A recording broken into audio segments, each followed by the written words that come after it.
கர்த்தர் நல்லவர். ஆண்டவர் நமக்கு நல்ல வாக்குத்தத்தத்தை கொடுத்தார். அதை நாம் தியானித்து வருகிறோம். சங்கீத புஸ்தகம் 126வது சங்கீதம் 3வது வசனம். சங்கீத புஸ்தகம் 126. கர்த்தர் நமக்கு பெரிய காரியங்களை செய்தார். இது நிமித்தம் நாம் என்ன செய்கிறோம்? மகிழ்ச்சியோடு இருக்கிறோம். கர்த்தர் நமக்கு பெரிய காரியங்களை செய்தார். இது நிமித்தம் எப்படி இருக்கிறோம்? மகிழ்ச்சியோடு இருக்கிறோம். கர்த்தர் நல்ல பிதாவே, இந்த வசனத்தை எங்களுக்கு ஆசீர்வதிப்பீராக. தகப்பனே, இந்த வசனத்தை ஆசீர்வதிப்பீராக. நீர் பெரிய காரியங்களை செய்கிற பெரிய தேவன். எங்களுக்குள்ளும் பெரிய காரியங்களை செய்ய நாங்கள் ஜெபிக்கிறோம். நாங்கள் உம்முடைய பெரிய காரியங்களை அனுபவிக்க நாங்கள் என்ன செய்ய வேண்டும் என்று எங்களுக்கு நல்ல ஆலோசனை தருவீராக. கர்த்தாவே, எங்களோடு பேசுவீராக. இயேசுவின் நாமத்தில் பிதாவே, ஆமென், ஆமென். நம்முடைய தேவன் பெரியவர். பூமியில் இருக்கிற சகல தேவர்களிலும் சகல தெய்வங்களிலும் பெரியவர். உமக்கு அவருக்கு ஒப்பானவர் யாரும் இல்லை. வானத்திலும் பூமியிலும் அவரே தேவன். அவரே வானத்தை பூமி உண்டாக்கினவர். அவரே சகலத்தை செய்ய வல்லவர். மனுஷனால் முடியாது, யாராலும் முடியாது இவர் செய்து கொடுப்பவர். அவர் பெரியவர். அவர் பெரிய காரியங்களை செய்கிறார். யாருக்கு செய்கிறார்? நமக்கு பெரிய காரியங்களை செய்தார் என்று வசனம் சொல்லுது. எப்படி சொல்லியிருக்கு? கர்த்தர் பெரிய காரியங்களை, நமக்கு பெரிய காரியங்களை செய்தார். ஏன் நமக்கு செஞ்சார்? என்ன அப்படி? அதற்கு ரிலேட்டடான சில காரியங்களை இன்னைக்கு பார்க்க போகிறோம். வாசிங்க, மத்தேயு சுவிசேஷம் 15வது அதிகாரம் 28வது வசனம்.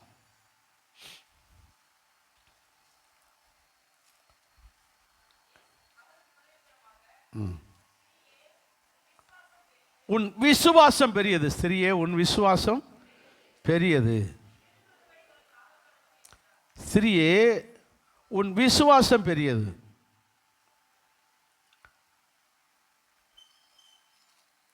ஸ்திரியே, உன் விசுவாசம் பெரியது.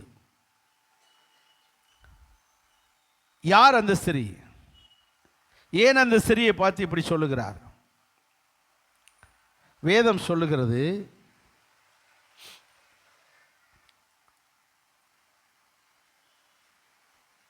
21வது வசனத்திலே, இயேசு அவ்விடமிட்டு புறப்பட்டு தீரு சீதோன் என்கிற பட்டணத்தில் இருக்கிற திசைகளுக்கு போனார். அந்த திசைகளிலே குடியிருக்கிற கானானிய ஸ்திரீ, தீரு சீதோன் பட்டணத்திலே குடியிருக்கிற கானானியர்கள், அந்த பட்டணத்தில் குடியிருக்கிறவர்கள், அந்த கானானியர்கள், அந்த கானானியர்களிலே ஒரு ஸ்திரீ, அவள் இயேசு கிறிஸ்துவினிடத்தில் வந்து, ஆண்டவரே, தாவீதின் குமாரனே, ஏன் இப்படி சொல்லுகிறாள்? யார் இந்த ஸ்திரீ? இவளுக்கு எப்படி இயேசு தாவீதின் குமாரன் என்று தெரியும்? யூதர்களுக்கே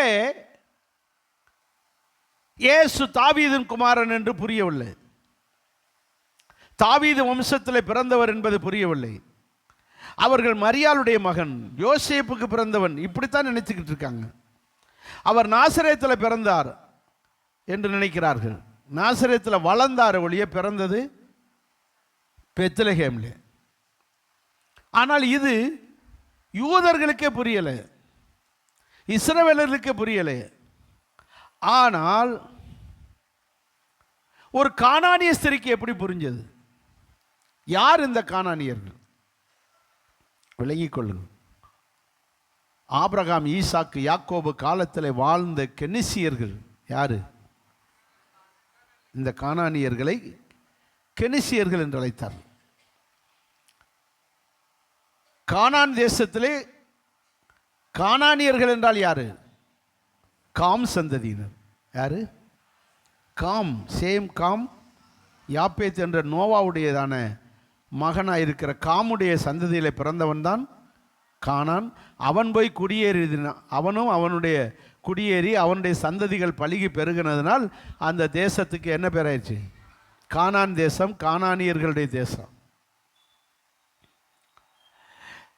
இந்த கானானியர்களே ஒரு பிரிவினர் தான் இந்த கெனிசியர்.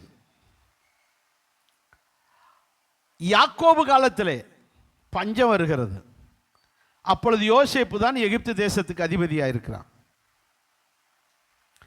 அப்பொழுது உலகமெங்கும் பஞ்சம், உலகமெங்கும் உணவு கிடைக்காமல் எகிப்தில் போய் உணவு வாங்க போகிறார்கள், தானியம் வாங்க.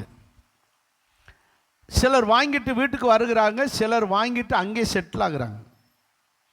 அப்படி போய் செட்டில் ஆனவர்கள் தான் யாக்கோபுடைய பிள்ளைகளாக இருக்கிற 12 பிள்ளைகளும், யாக்கோபும் அவனுடைய பிள்ளைகள். அவர்கள் எகிப்து தேசத்திலேயே தன்னுடைய மகன் தான் அங்கே அதிகாரியாக இருக்கிறான் என்று சொல்லி அவர்கள் அங்கே தங்குகிறார்கள். யாக்கோபுடைய சந்ததி ஆகிய இஸ்ரவேலர்கள் போய் அங்கே தங்குகிறதை பார்த்து இந்த கானானியர்களிலும் சிலர் போய் அங்கே தங்கினார்கள். ஏன்னா அங்கே தண்ணி வசதி இருக்கு, அங்கே தானியம் விளையுது, அங்கே சாப்பாட்டு பிரச்சனை இல்லை. அப்படி தங்கினவர்கள் தான் இந்த கெனிசியர்கள், கானானியர்கள் என்ற கெனிசியர். பிறகு அந்த இஸ்ரவேலர்கள் 400 வருஷத்துக்கு பிறகு திரும்ப வெளியேறி வருகிறாங்க. ஆபிரகாம் ஈசாக்கு வாழ்ந்த கானான் தேசத்துக்கு வருகிறாங்க. அப்படி வரும்போது இந்த கானானியர்களாகிய கெனிசியர்களும் புறப்பட்டு வர்றாங்க. அவர்களும் 40 வருஷம் வனாந்தரத்தில் கூடவே வந்தாங்க. அற்புதத்தை அனுபவிச்சாங்க, சாப்பிட்டாங்க, மன்னா சாப்பிட்டாங்க, காடை சாப்பிட்டாங்க, தண்ணி குடித்தாங்க, எல்லாம் அனுபவிச்சுட்டு கூட வந்தாங்க. திரும்ப கானான் தேசத்தில் வந்து யோசுவா தலைமையில் தேசத்தை பிடிக்கிறார்கள். பிடிச்சு தேசத்தை பங்கிடும்போது இவங்களுக்கு என்ன கொடுக்கல? தேசம் கொடுக்கல. அப்போ எங்கே போகிறதுன்னு தெரியலை. அப்போ யோசுவாட்ட கேட்குறாங்க, நாங்கள் எங்கே போக? உங்கள் கூட தானே வந்தோம், உங்கள் கூட தானே இருந்தோம், எங்களுக்கு என்ன செய்யும்? இந்த கடற்கரை பக்கத்தில் போய் குடியேறுங்கப்பா அப்படின்னு இந்த கடற்கரை பக்கத்தில் போய் குடியேற விட்டாங்க. இஸ்ரவேலர்களாகிய நப்தலி, செபுலோன், நப்தலி கோத்திரத்தை ஒட்டி இருக்கிற கடற்கரை பகுதியில் போய் குடியேறியவர்கள் தான் இந்த கெனிசியர்களாகிய கானானியர். அவர்கள் போய் குடியேறி உண்டாக்கின பட்டணம் தான் தீரு, சீதோன். இப்போ வாசிங்க 21 வசனம். இயேசு அவ்விடம் விட்டு தீரு, சீதோன் என்கிற பட்டணங்களின் திசைகளுக்கு போனார். ஏன் அங்கே போகிறாரு? புறஜாதிகள் மத்தியில். இயேசு அப்படி போக மாட்டார். 2 தடவை போனார். 4ஆம் அதிகாரத்தில் ஒரு தடவை போனார். அந்த தீரு, சீதோன் பட்டணத்து மக்கள் ஆகிய புறஜாதிகள் மத்தியில் அங்கே போனார். அங்கே தான் செபுலோன், நப்தலி கோத்திரம் பக்கத்தில் இருக்கு. அங்கே போய் இருளில் இருக்கிற ஜனங்கள் வெளிச்சத்தை கண்டார்கள் என்று அங்கே சொன்னார். அற்புதங்கள் நடந்தது. இப்போ அடுத்த ட்ரிப்பு போகிறாரு. இப்போ 15ஆம் அதிகாரத்தில் அங்கே போகும்போது கானானிய ஸ்திரீ ஒருத்தி வந்து இயேசுநாதரை பார்த்து எப்படி கூப்பிட்றான்? ஆண்டவரே. 22ஆம் வசனத்தில் எப்படி கூப்பிட்றா? சரி, ஆண்டவர்ன்றது காமனான வார்த்தை. தாவீதின் குமாரனே என்று சொல்லுகிறார். நீ மரியாள் வயிற்றிலே பிறந்தவன் அல்ல, தாவீது வம்சத்தில் பிறந்தவர். நீ ஒரு தச்சனுக்கு பிறந்தவர் அல்ல, தாவீது வம்சத்தில் பிறந்த கிறிஸ்து எனக்கு இறங்கும் என்று சொன்னார். இப்படி ஒரு உண்மையை அவள் சொல்ல சொல்ல ஏசப்பாக்கு எப்படி இருக்கும்? இந்த யூத பயல்களுக்கு, இந்த இஸ்ரவேல் என்ற யூதர்களுக்கு இந்த சத்தியம் தெரிய மாட்டேங்குதப்பா. நீ ஒரு புறஜாதி பெண்ணு, கானானிய பெண்ணாக இருந்தாலும் இந்த சத்தியத்தை நீ தெரிஞ்சு வச்சிருக்கியே, கொஞ்சம் நல்லா சொல்லுன்னாரு. வேணும்னே அவளுக்கு பதில் சொல்லாமல் காது காக்கா மாதிரி போய்கிட்டே இருக்காரு. நல்லா சொல்லட்டும்னு மைக்கை வாலிமை கூட்டுங்கடா இவளுக்குன்றாங்க. மைக்கை கூட்டிக்கிட்டு தாவீதின் குமாரனே எனக்கு இறங்கும் இப்படி சொன்னாலே ஏசப்பாக்கு ரொம்ப பிடிக்கும். பர்த்திமேயின்னு ஒரு குருடன், யாரு? 2 கண்ணும் தெரியாதவன். அவன் இயேசு தன் ஊருக்கு வருகிறார், தன் வீட்டு வழியே, தன் தெரு வழியே வருகிறார் என்று அறிந்த உடனே அவனை இப்படி தான் கூப்பிட்டான். எப்படி கூப்பிட்டான்?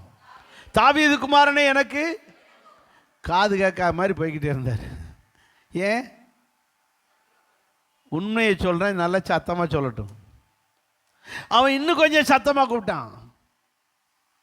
இன்னும் சத்தமா கூப்பிடுறான். இவன் போடுற சத்தத்தில் பக்கத்தில் உள்ளவனுக்கு இரிட்டேட் ஆயிருச்சு. டேய் சும்மா இருறான்றான். ஏசு சொல்றார், பேசாம இருங்கடா, அவன் நல்லா சொல்லட்டும், உண்மையை சொல்றான். நான் மரியாளுக்கு பிறந்தவன் அல்ல, மரியாள் வயிற்றில் பிறந்தாலும் நான் யாருடைய? தாவீதின் வம்சத்தில் பிறந்த கிறிஸ்து நான். நல்லா சொல்லட்டும். போனவர் திரும்பி வந்து அவனை குணமாக்கி விட்டு போனார்.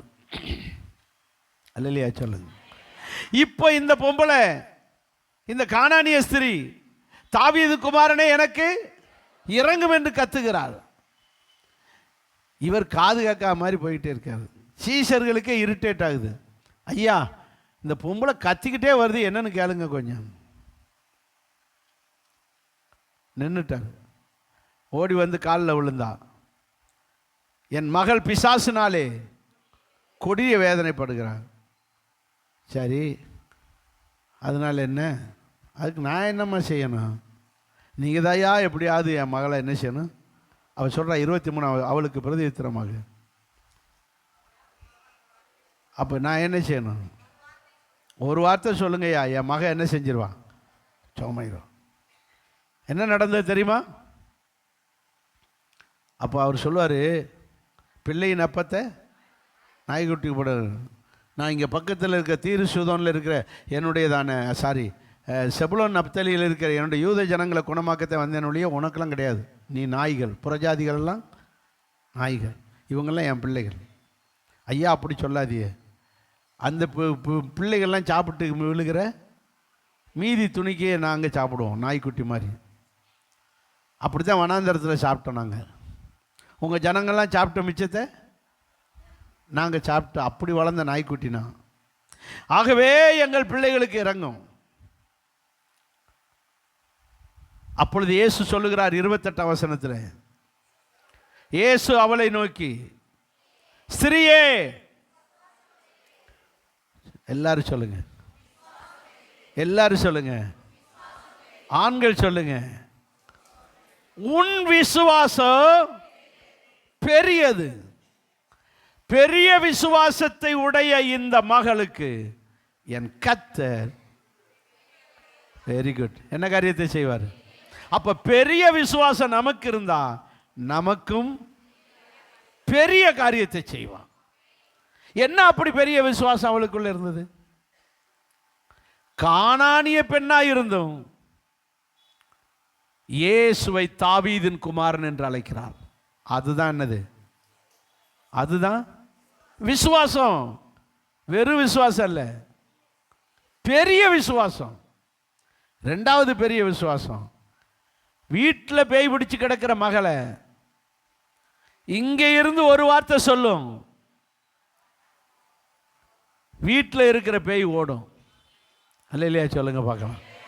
இங்கே இருந்து ஒரு வார்த்தை சொல்லுங்க, என் வீட்டில் இருக்கிற பேய் ஓடும், என் மகளுக்குள்ள இருக்கிற பேய் ஓடும். இதுக்கு பெயர் தான் விசுவாசம். சொல்லாதீங்க. என்ன விசுவாசம்? பெரிய விசுவாசம். நூற்றுக்கு அதிபதி வந்தான், வேலைக்காரன் திமிர்வாதத்தில் கிடக்கிறான், ரோட்டில் நின்று ஜனங்களுக்கு பூரா பேய் துரத்திக்கிட்டு இருக்கார், சோமாக்கிட்டு இருக்கார். அவன் வந்தான், எல்லாரும் வழி விடுறாங்க. யார் வந்திருக்கா? அதிகாரி வந்திருக்கா, நூற்றுக்கு அதிபதி வந்திருக்கா, அதிகாரி வந்திருக்கா. கூட்டமே ஒதுங்குது. கிட்ட போகிறான், ஏசுநாதரை கும்பிட்றான். யார்? நூற்றுக்கு இவரும் கும்பிட்றாரு. என்ன விஷயமா? ஐயா, என் வேலைக்காரன் சௌம் இல்லாமல் கிடக்கான். சார், நீங்கள் ஒரு பெரிய ஆஃபீஸரு, நீங்கள் எதுக்கு இங்கே வந்தீங்க? நீங்கள் போங்க, நானே உங்கள் வீட்டுக்கு வரேன். இந்த ஆட்களுக்கெல்லாம் கொஞ்சம் குணமாக்கி விட்டுட்டு, இந்த கூட்டத்தை குறைச்சி விட்டுட்டு அனுப்பி விட்டுட்டு நான் வர்றேன். அவர் அதிகாரி என்ன சொல்கிறாரு? நீங்கள் என் வீட்டுக்கு வர்றதுக்கு நான் தகுதி கிடையாது. நீங்கள் இங்கேருந்து ஒரு வார்த்தை சொல்லுங்க. இதுக்கு பேர் தான், இதுக்கு பேர் தான் பெரிய விசுவாசம். ஆண்டவர் பெரிய அற்புதத்தை செய்தார். பெரிய விசுவாசம் உள்ளவர்களுக்கெல்லாம் என் கர்த்தர் பெரிய காரியங்களை செய்வார். பேருக்கு விசுவாசத்தை போது. விசுவாசத்தில் வகை இருக்கிறது. பெரிய விசுவாசம்னு ஒன்று சொன்னாலே என்ன விசுவாசம் இருக்குது? சின்ன விசுவாசம் இருக்குது. சிறிய உன் விசுவாசம் பெரியதுன்னு சொன்னார்னாலே அப்போ என்ன விசுவாசம் இருக்குது? சிலருக்குள்ளே சின்ன விசுவாசம் இருக்கு. அற்ப விசுவாசம் சொன்னாலே நல்ல விசுவாசம் இருக்கு. பேதுருவை பார்த்து என்ன சொன்னார்? அற்ப விசுவாசியை ஏன் சந்தேகம்? அப்படி என்றால் அவன்கிட்ட இருக்கிறது மட்டமான விசுவாசம். அப்படின்னா குவாலிட்டியான நல்ல விசுவாசம் இருக்கு. புரியுதா? அல்லேலூயா. அவிசுவாசம்னு ஒன்று இருந்தா விசுவாசம்னு ஒன்று இருக்கு. அவிசுவாசம், அற்ப விசுவாசம், பெரிய விசுவாசம். நல்லா புரிஞ்சுக்கங்க. பைபிள் சொல்லுகிறது. உங்கள்கிட்ட இருக்கிற விசுவாசம் எப்படி விசுவாசம்? சின்ன விசுவாசமாவது எனக்கு இருக்குல்ல அப்படின்னு பெருமை படிக்காதீங்க. அப்போ சின்னதுதான் நடக்கும். நீங்கள் பெரிய விசுவாசமாக இருந்தால் என் கர்த்தர் பெரிய காரியத்தை செய்வார். ஸோ நம் பெரிய விசுவாசம் உள்ளவர்களாக இருக்க வேண்டும். இங்கே பாருங்கள், பெரிய விசுவாசத்தை உடைய இந்த ஸ்திரீக்கு ஒரு பெரிய காரியம் நடக்குது. இவர் போய் தொடவே இல்லை, அங்கே என்ன செய்யுது? பேய் ஓடுது. இதுதான் இன்னைக்கு அன்னைக்கு இருந்த நிலைமையில் ஜனங்கள் எல்லாம் கொண்டு வந்து தலையை நீட்டுவாங்க, அவரை தொடட்டும் தொடட்டும் தொடட்டும்னு. அவர் ஒன்று தொடணும், இல்லைன்னா நம்மளாவது அவரை தொற்றுவோன்னு சொல்லி போய் தொடுவாங்க. அப்படியாவது சொல்லணும். இப்படி தொட்டால்தான் அற்புதம் நடக்கும் என்று சொல்லுகிற நீ பாருங்க. நூற்றுக்கு எவ்வீரு மகளுக்கு நீர் வந்து என் மகளர் கை வையும். பெரும்பாடு ஸ்திரீ என்ன செய்த? வஸ்திரத்தை ஒன்று இவர் தொடணும், இல்லை நம்ம அவரை தொடணும். அப்போ தான் அற்புதம் நடக்கும்னு நம்பிக்கிட்டு இருக்கிற காலத்தில் இவ எப்படி சொல்கிறா? நீ ஒரு வார்த்தை சொன்னால் போதும் அற்புதம் நடக்கும், பெரிய காரியம் நடக்கும். நூற்றுக்கு அதிபதி அப்படிதான். நீ ஒரு வார்த்தை சொன்னா போதும். அதைத்தான் சாரி கர்த்தர் நம்மளை பார்த்து சொல்ல, நீ பெரிய விசுவாசம் உடையவர்களாக இருங்கள், என் கர்த்தர் உங்களுக்கு பெரிய காரியத்தை செய்வார். எது பெரிய விசுவாசம்? எல்லாரையும் போல விசுவாசிப்பது தொட்டாத்தான் சுகம் கிடைக்கணும். தொடாமலே ஒரு வார்த்தை சொல்லும்னு சொல்லி கம்புறமாங்க, அதுக்கு பேர் தான். இந்த பெரிய விசுவாசத்தினாலே பெரிய அற்புதத்தை பெற்றவர்கள் யார் என்று பார்க்க போகிறோம். முதலாவது வாசிங்க, யோவான் சுவிசேஷம் 11ஆம் அதிகாரம் 40ஆம் வசனம்.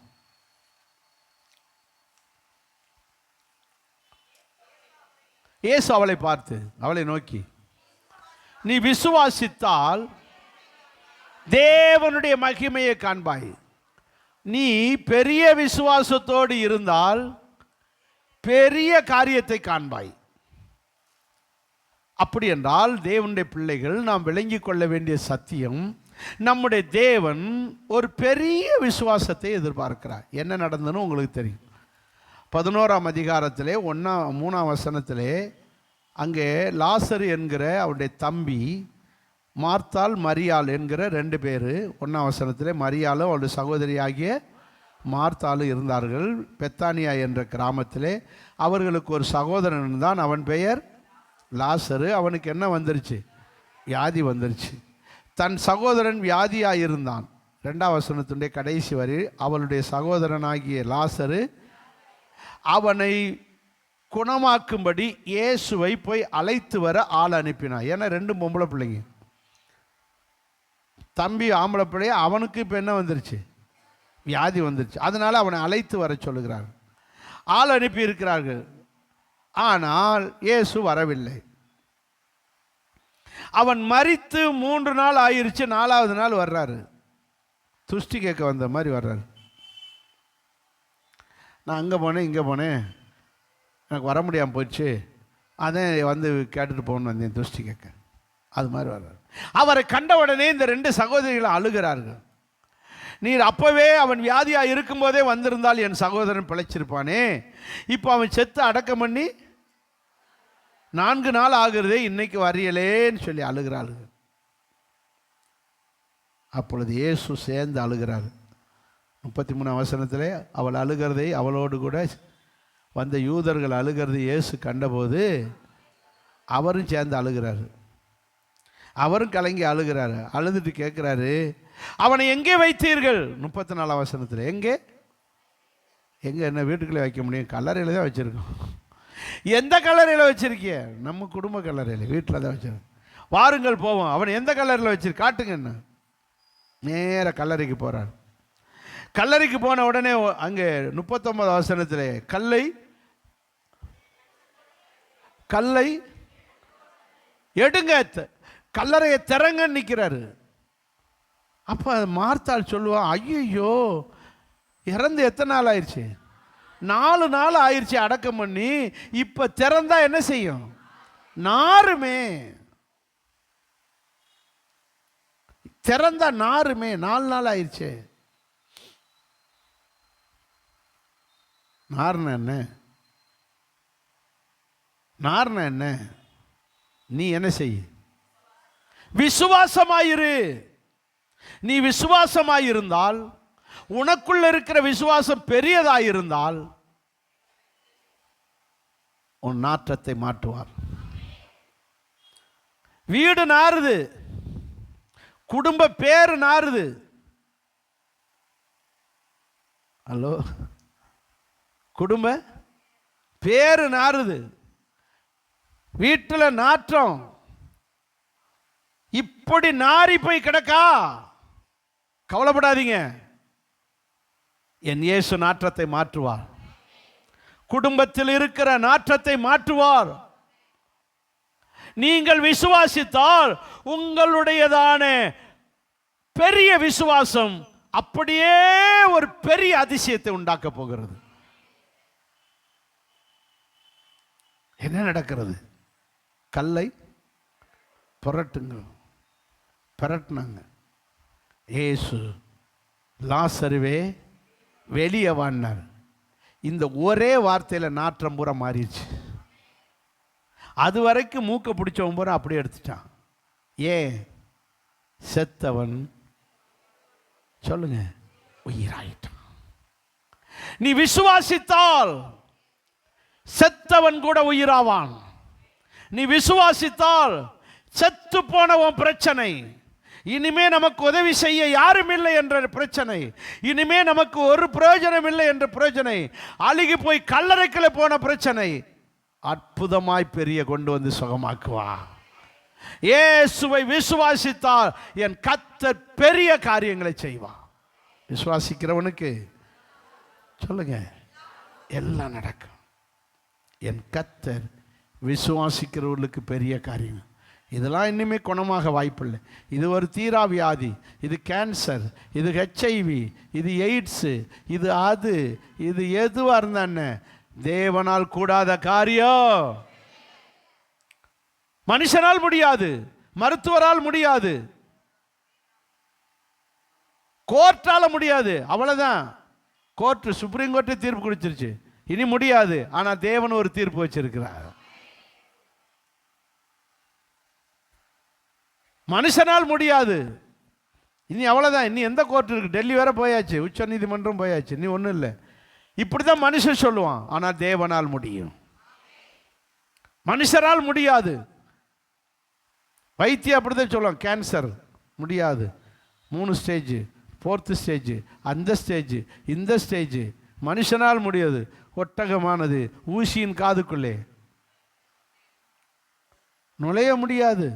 மனுஷனால் இது முடியாது, ஆனால் தேவனால் முடியும். முடியும். அதுக்கு பெயர் தான், அதுக்குத்தான் என்ன தேவை? பெரிய விசுவாசம் தேவை. பெரிய விசுவாசம் மட்டுமே இப்படிப்பட்ட பெரிய காரியங்களை செய்யும். அதுக்குத்தான் பெரிய விசுவாசம், சின்ன விசுவாசம் பிரிச்சார். உங்க விசுவாசம் பெருசா இருக்கட்டும், உங்க விசுவாசம் பெருசா மாறட்டும், பெருசா மாறட்டும். ஆண்டவர் முடிப்பார். அல்லேலூயா சொல்லுவோமா? இன்னொரு சம்பவத்தை சொல்றேன். 2 ராஜாக்கள் புஸ்தகம் 4ஆம் அதிகாரம் 8வது வசனம்.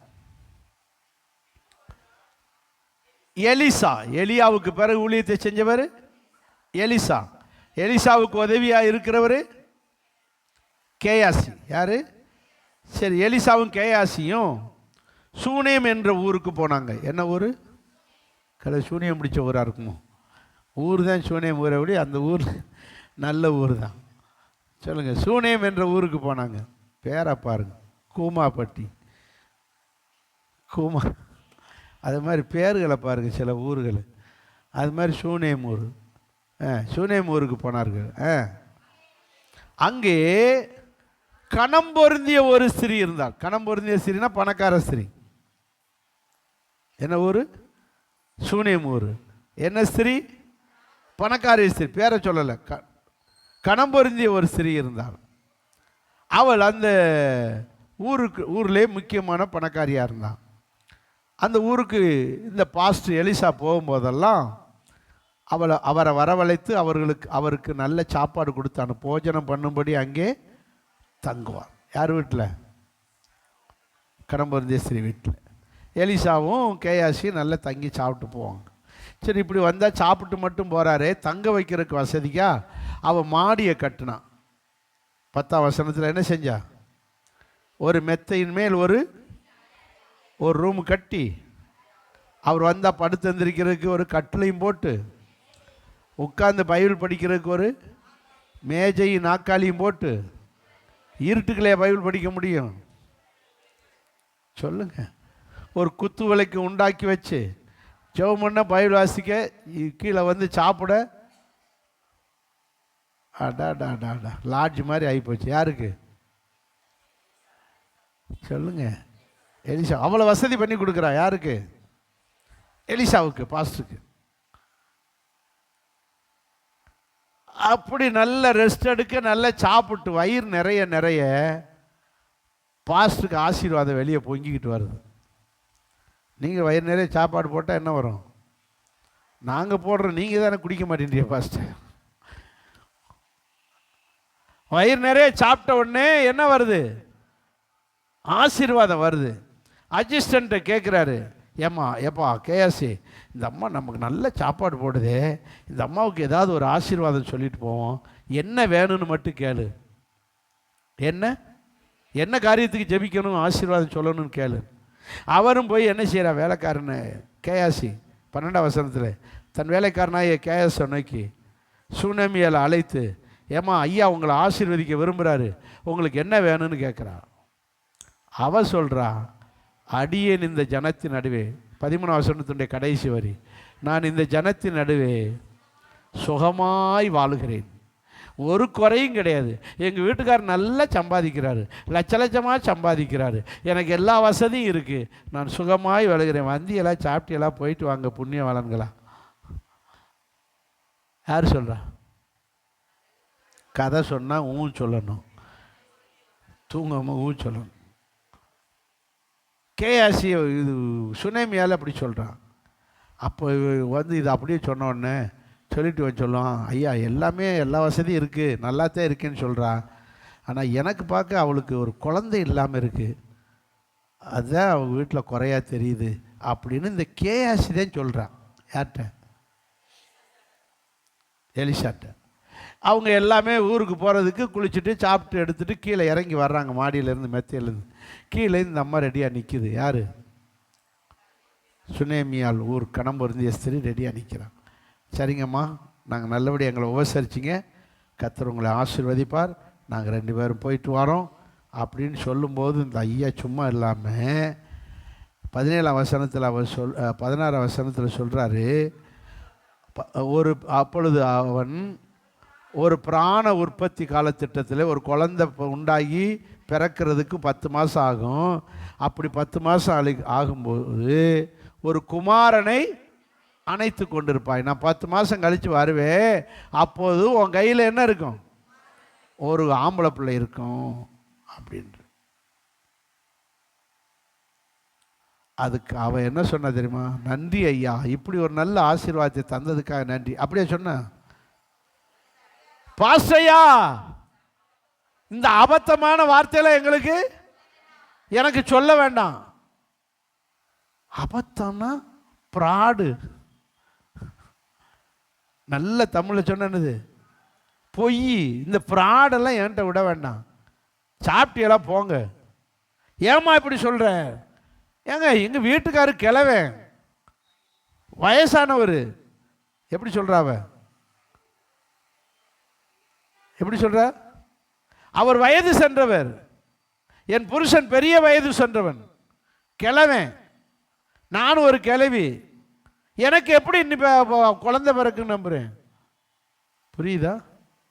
புரியலையா? இப்படி சொல்லும்போது எனக்கு ஒரு போலியான ஒரு பாஸ்டரை பற்றி தெரியும். கள்ளத்திற்கு தரிசனம் சொல்லக்கூடியக்கார். அவர் என்ன செய்வார்னா, அந்த காணிக்கைக்காக நிறைய கள்ளத்திற்கு சொல்லுவார். கூட்டம் முடிஞ்சவொடனே ஒவ்வொருத்தராக ஜெபம் பண்ண வந்தாங்க. அவர் ஒவ்வொருத்தரையாக ஜெபம் பண்ணார். அப்போ ஜெபம் பண்ணும்போது ஒரு சிஸ்டர் வயிறு நல்லா வீங்கி போய், வயிற்று வலி, இந்த ஆப்ரேஷன், அதில் வயிறு வீங்கி ஃபெயிலியர் ஆகி வயிறு ஊதி போய் அந்த வயிற்று வலிக்காக ஜெபம் பண்ண வந்துச்சு. இவருக்கு ஆப்ரேஷன் பண்ணதுன்னு தெரியாமல் வயிறு வீக்கமாக இருக்கோன்னே இவர் என்ன புரிஞ்சுக்கிட்டாரு, மாசமாக இருக்கான்னு நினச்சிக்கிட்டு, கண்டிப்பாக உனக்கு ஆம்பளை பிள்ளை தான் பிறக்கும், ஆண்டவர் கண்டிப்பாக உனக்கு ஆம்பளை பிள்ளை தான் தருவார்னு சொல்லி இவர் அள்ளி விடுறாரு. எது? தீர்க்கதரிசனம். இவர் சொல்ல சொல்ல அந்த அம்மாவுக்கு என்ன வருது? சிரிப்பு வருது. இந்த சூனேமியால் மாதிரி அபத்தமாக சொல்கிறார். செபம் முடிஞ்சது, தீர்க்கதரிசனம் சொல்லி முடிஞ்சது. அப்போ அந்த அம்மா சொல்லும், பாஸ்டரையா கோச்சிக்கிறாதியே, எனக்கு கற்பப்பையே என்ன செஞ்சாச்சு? எடுத்தாச்சு. கற்பப்பையை எடுத்ததில் தான் என்னது? ஆப்ரேஷன் ஃபெயிலியர் ஆகி எனக்கு இந்த வயிறு வீங்கினது, இந்த பிரச்சனை, இந்த புண்ணு ஆனது, இப்படி பிரச்சனை ஆனது. நான் பாஸ்டருக்கு என்ன ஆகி போச்சு? வெக்கமாக போச்சு, வெக்கமாக போச்சு. இது கள்ளத்தீர்க்கதரிசி நிலைமை. நிறைய பேர் இப்படித்தான் ஓடுறாங்க, போய் கள்ளத்தீர்க்கதரிசனம் வாங்கிட்டு வர்றாங்க. இங்கே எலிசா கள்ளத்தீர்க்கதரிசி கிடையாது. அவர் என்ன தீர்க்கதரிசி? நல்ல தீர்க்கதரிசி. அவர் சொல்றாரு, அடுத்த வருஷம் வரும்போது உன் கையில் என்ன இருக்கும்? குழந்தை இருக்குன்னு சொல்றாரு. அவ அதையே எதுன்னு சொல்றா. ஏன் அப்படி சொல்றா? அவ ஒரு அவிசுவாசி. அவர் சொல்லியிருப்பாரு, ஆபிரகாமை தெரியாதா? 100 வயசுல பிறக்கலையா? சொல்லுங்க. சகரியா எலிசபெத்தை தெரியாதா? அவங்களுக்கு கிழவிக்கு தானே பிள்ளை பிறந்துச்சு. அப்படின்னா என்ன அர்த்தம்? தேவனால் எல்லாம் கூடும் என்கிற விசுவாசம் யாருக்கு இல்லை? இந்த கணபொருந்திய ஸ்திரீக்கு இல்லை. உடனே இவருக்கு கோபம் வருது. யாருக்கு? எலிசாவுக்கு. அப்படி சொல்லாத, அடுத்த மட்டும் கண்டிப்பாக வரும்போது உன் கையில் என்ன இருக்கும்? குழந்தை இருக்குன்னு சொல்லிட்டு போயிட்டாங்க. அதே போல 17 வசனத்தில் அந்த ஸ்திரீ கற்பந்தரித்து எலிசா தனக்கு சொன்னபடியே உற்பவ காலத்திலே ஒரு குமாரனை பெற்றார். வெக்கமாக போயிருக்கும். அவர் சொன்னபடியே அவள் கற்பந்தரித்து, அவள் சொன்னபடியே ஒரு ஆம்பளை பிள்ளை பெற்றெடுத்தான். அல்லையா? சொல்லுங்க. இப்போ பார்த்து பார்த்து வளர்க்குறான், கொஞ்சி வளர்க்குறான், ஓடி ஆடி விளையாடுற ஆரம்பிச்சிட்டான். பள்ளிக்கூடத்துலையும் சேர்க்குற வயசு வந்துருச்சு. என்ன வயசு? 5 வயசு ஆயிடுச்சு. எல்கேஜி சேர்த்தாலா, 1ஆம் கிளாஸ் சேர்த்தாலா, என்ன தெரில. அந்த காலத்தில் ஓடி ஆடி விளையாடுறான். அப்போ அவனுக்கு ஒரு ஆசை வருது. யாருக்கு? அந்த சிறுவனுக்கு. நான் அப்பா கூட போகிறேன் வயலுக்கு, அப்பா கூட போகிறேன்றான். குறிப்பிட்ட வயசு தான் அம்மா கூட இருப்பாங்க. விளையாட ஆரம்பிச்சிட்டாலே யாரை தேடிடுவாங்க? அப்பா கூட போகிறேன், கடைக்கு அப்பா கூட போகிறேன், அங்கே போகிறேன். அது கருதறுப்பு நடக்குதுடா, நீ இருட அம்மா கூட, நான் போகிறேன்டான்னு. நானும் கூடவே வருவேன் வயலுக்கு. கருதறுக்கிற இடத்துக்கு நிற்கிறான். யார்?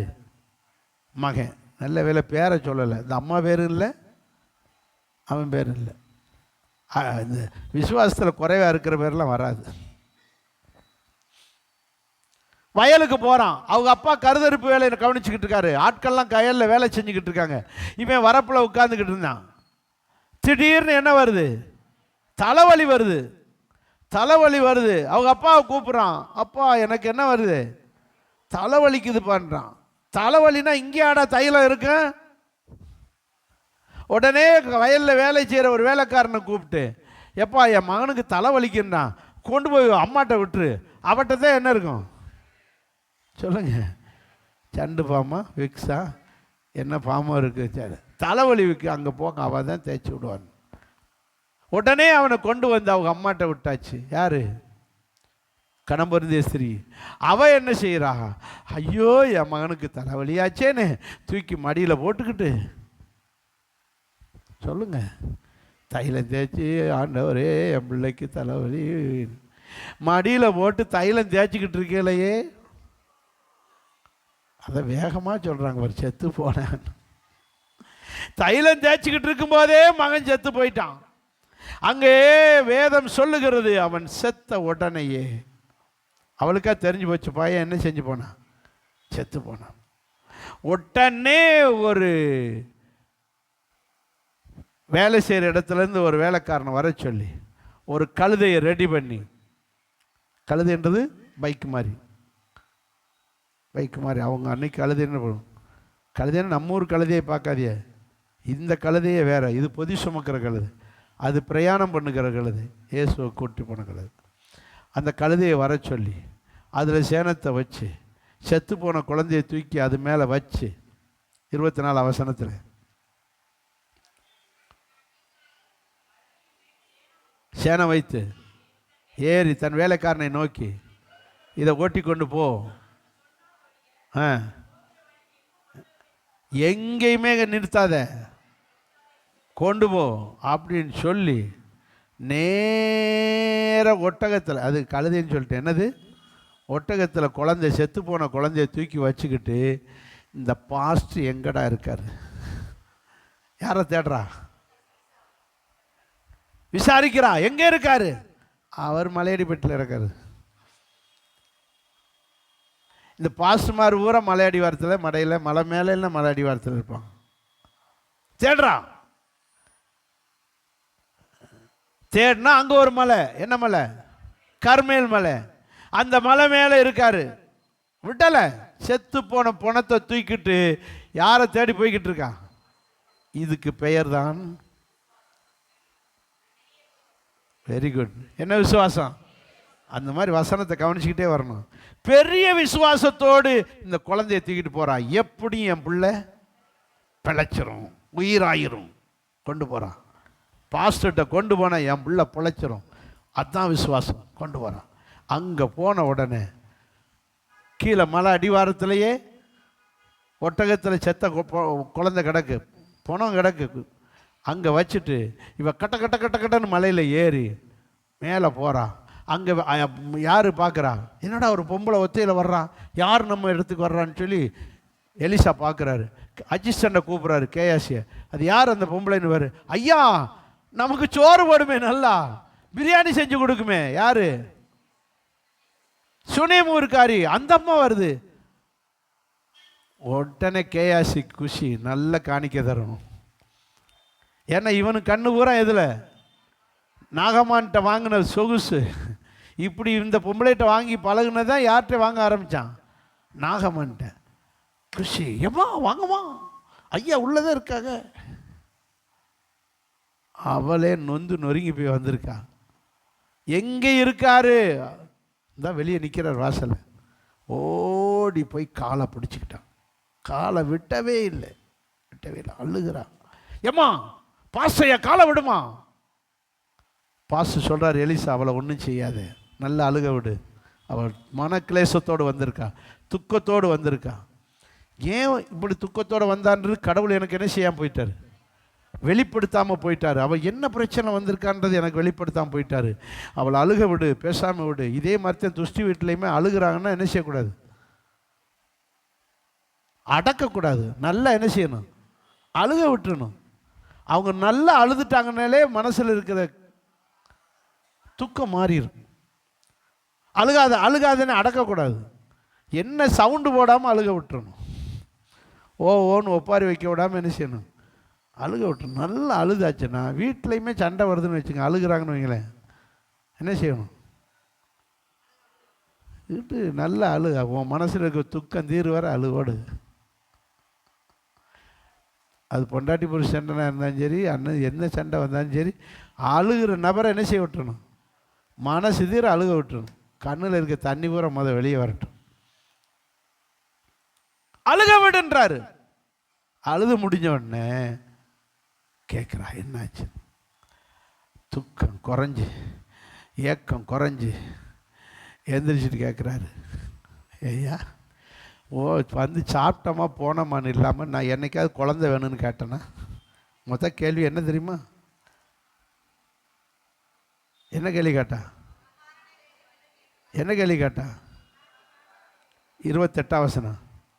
அவள், நான் என் ஆண்டவரிடத்திலே குமாரன் வேணும் என்று என்னைக்காவது உம்மட்ட சும்மா இருந்தவளை பிடிச்சி நீ அடுத்த வருஷம் வரும்போது குழந்தையோட இருப்பேன்னு சொன்னீரு, இப்போ என் பிள்ளை செத்து போச்சே, என்ன சொல்லுவேன் நீரு? ஹலோ, புரியுதா? இதை கேட்கறதுக்கு எங்கே வர போயிருக்கா? மலையடிப்பட்டி வர வந்திருக்க. நான் சும்மா இருந்தவளை நீ குழந்தை தந்தீரு, இப்ப எங்க என்னாச்சு? என் பிள்ளை ஒரு தலைவலிக்கு செத்து கிடக்கு.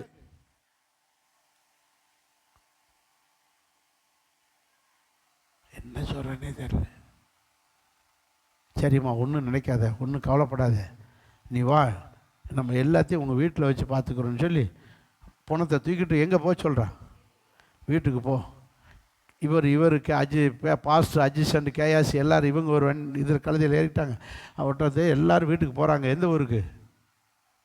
சுனேமி ஊருக்கு போகிறாங்க. அங்கே போனவுடனே பணத்தை கொண்டு போய் மாடியில் வைக்க சொல்லிட்டார். எங்கே? மாடியில் வைக்க சொல்கிறார். கேயாசிட்டு சொல்கிறாரு, இந்த கம்பு இருக்கு வத்தியா, ஜெபம் பண்ணுற எண்ணெய், ஜெப எண்ணெய் மாதிரி ஒரு அந்த காலத்து கம்பு, என்னுடைய கோலை கொண்டு போய் அந்த பணத்து மேலே வை, அந்த பிள்ளை என்ன செஞ்சிடும் சொல்லுங்க? உயிராயிரன்ற. இந்த மட்டும் நடந்துட்டா நமக்கு பெரிய காணிக்கை வந்துடும். யாரு? வேகமாக கொண்டு போய் பெரிய அந்த எலிசா பாஸ்டியா கம்பை கொண்டு போய் பணத்து மேலே வைக்கிறான். அந்த குழந்தை மேலே வச்சாச்சு. வச்சுட்டு கீழே வந்து, ஐயா நீங்கள் சொன்னபடி வச்சுட்டேயா, இரு கொஞ்சம் நேரம் கழிச்சு பாரு, அந்த குழந்தை எழுந்திரிச்சிடும். அதே போல் வச்சுட்டு கீழே வந்து நிற்கிறாங்க. இங்கே சுனேமியால் ஊருக்காரி அவர் கணமுருதி ஸ்திரி, என்ன நடக்க, நீங்கள் 2 பேரும் இப்போ எழுப்பாமல் வெளியே போகிறத பார்த்துக்கிறேன். இன்னைக்கு அவர் ரெடியாக அருவாளை தீட்டிட்டா. 2 பேரும் இன்றைக்கி இருக்குது உங்களுக்கு. இங்கே எலிசாவுக்கு ஒரே மனசுக்குள்ளே சேவம், சோத்திரம் சோத்திரம் சோத்திரம் சோத்திரம். என்ன நடக்குது? போய் பாடுறா குழந்தை என்னாச்சுன்னு. கட்ட நீ கேயாசி போனா கதவை திறந்து பார்க்குறான். குழந்தை அப்படியே விரைச்சி போய் கிடக்கு. உயிராகலை. ஐயா, குழந்தை இன்னும் உயிராகலை, செத்த மணிக்கு இருக்கு. நல்லா பார்த்தியாடா? பார்த்தையா, குளிர்ந்து போய் தான் இருக்கு, ஒன்றும் உயிராகலை. அப்படியா? என்னடா பண்ணுறது? இது மதுரைக்கு வந்த சோதனையாக இருக்குடா. இப்போ வசமாக மாட்டிக்கிட்டு இப்போ இவ்வளோ விட்டு தப்பிக்கவும் முடியாதுடா. இவன் மோசமானவளாச்சு. வந்த உடனே ஒரு கேள்வி, ஒன்றை குழந்தை கேட்டானான்னு கேட்டாலே, இப்போ என்னடா சொல்கிறது? என்ன செய்கிறேன்னு தெரியலையே. சரி, ஒன்று செய்ய, நீ இங்கேயே இவளை எப்படியா சமாதானப்படுத்தி அட்ஜஸ்ட் பண்ணிவிட்டு கீழே வீட்டில் இருங்க, நான் மட்டும் மேலே போகிறேன். யார் போகிறா சொல்லுங்கள்? எலியா பாஸ்டர். எலியா இல்லை, யார்? எலிசா பாஸ்டர் போகிறாரு. மேலே போய் பணத்தை என்ன செஞ்சிட்டாரு? அவர் படுக்கிற அந்த கட்டில் போட்டு காலெல்லாம் நீட்டி வச்சு கையெல்லாம் நீட்டி வச்சு கதவை பூட்டுறாரு. இப்போ யார் இருக்கா? எலிசா பாஸ்டர், குழந்தையாகிய பணம். அப்படியே பார்க்குறாரு. யாரை? உங்களை தனியாக ஒரு ரூமுக்குள்ளே பணத்தோடு போட்டால் இருப்பீங்களா?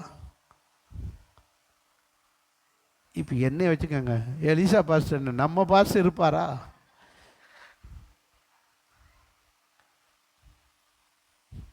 இப்படி நான் உயிரோடு எழுப்பணுமா? வேண்டாம்ப்பா இந்த ஊழியம்னு ஓடிடுவாங்க. அவர் என்ன செஞ்சார் தெரியுமா? அந்த பணத்து மேலேயே என்ன செய்கிறாரு? படுக்கிறாரு. அந்த பணத்து மேலே, அந்த சிறுவன் மேலே படுக்கிறாரு. தன் வாய் அந்த குழந்தையின் வாயோடு வைக்கிறார். தன்னுடைய மூக்கு குழந்தையின் மூக்கோடு வைக்கிறார். தன்னுடைய கை குழந்தையின் கையை பிடிக்குது. இப்படி பிடிச்சிக்கிட்டு அந்த குழந்தை மேலே படுத்துக்கிட்டு ஆண்டவரை பார்த்து சொல்கிறாரு, ஆண்டவரே, ஒன்று இவனை உயிரோடு எழுப்புங்க, இல்லைன்னா என் உயிரை இவனுக்குள்ளே வச்சு விட்டுருங்க, இல்லைன்னா நாம் இந்த வீட்டை விட்டு போகவே முடியாது, என்னை கொன்றுவா. அவள் கீழே ஒருத்தி கிடக்கா.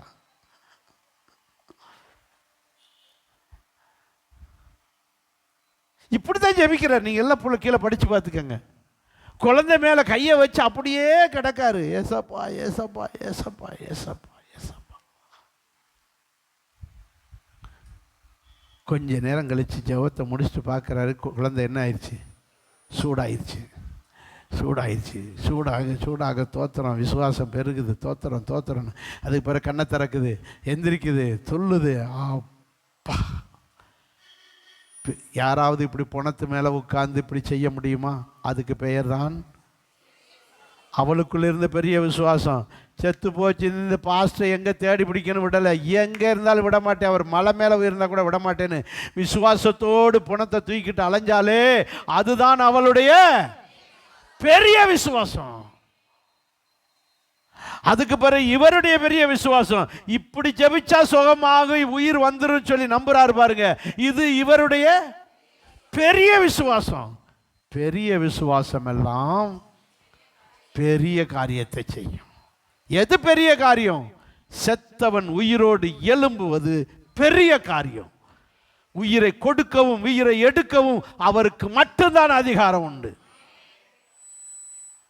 உயிரை கொல்றது கூட பிசாசுக்கு அதிகாரம் உண்டு. உயிரை திரும்ப கொடுக்கிற அதிகாரம் நம்ம ஏசப்பாக்கு மட்டும்தான் உண்டு. உயிரை கொல்ற அதிகாரம் அவளுக்கு தான் உண்டே ஒழிய நமக்கு செய்ய முடியாது. அவன் அதையும் புரிஞ்சுக்கணும். நமக்கு உயிரை கொடுக்கவும் எடுக்கவும் நம்ம ஏசப்பாக்கு தான் உண்டு. அவனோ அவங்க ஆளுகளுக்கு, அவனை தெய்வமா நம்புறவங்களுக்கு உயிரை கொல்லத்தான் அவனுக்கு அதிகாரம் ஒழிய உயிரை கொடுக்கிற அதிகாரம் அவனுக்கு கிடையாது. இப்படி பெரிய காரியத்தை நம்முடைய தேவன் செய்தார். பெரிய காரியத்தை நம்முடைய தேவன் செய்வார். இன்னொரு அற்புதத்தை பாரு. மார்க் 5 அதிகாரம். பெரிய காரியத்தை போற சொல்லிக்கிட்டே வர. பெரிய விசுவாசம். பெரிய யவீருன்னு ஒரு ஜெப ஆலய தலைவன், பாஸ்டர். யாரு? பாஸ்டர். ஒரு சின்ன சர்ச்சுக்கு பாஸ்டர். அவருடைய மகளுக்கு சுகம் இல்லை. 12 வயசு பிள்ளைக்கு சுகம் இல்லை. மரணத்துக்கு எதுவாக கிடக்கு, இழுத்துக்கிட்டு கிடக்கு. என்னென்ன மருந்தோ கொடுத்து பார்க்குறாங்க, ஒன்றும் சுகமாகிற மாதிரி இல்லை. என்ன வழி? ஒவ்வொரு ஜெப ஆலயத்திலும் இந்த இயேசுன்னு ஒருத்தர் என்ன செய்கிறாரு? அற்புதம் செய்கிறார். அந்த 18 வருஷம் கூனியை நிமிர வச்சார்.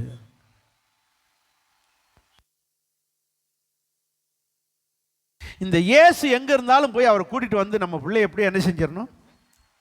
பிழைக்க வச்சிடணும் அப்படின்னு சொல்லி இந்த ஜபாலய தலைவனாகி யவீரு இயேசு எங்கே இருக்கார், இயேசு எங்கே இருக்கார், இயேசு எங்கே இருக்காருன்னு தேடிக்கிட்டே தெரியான்.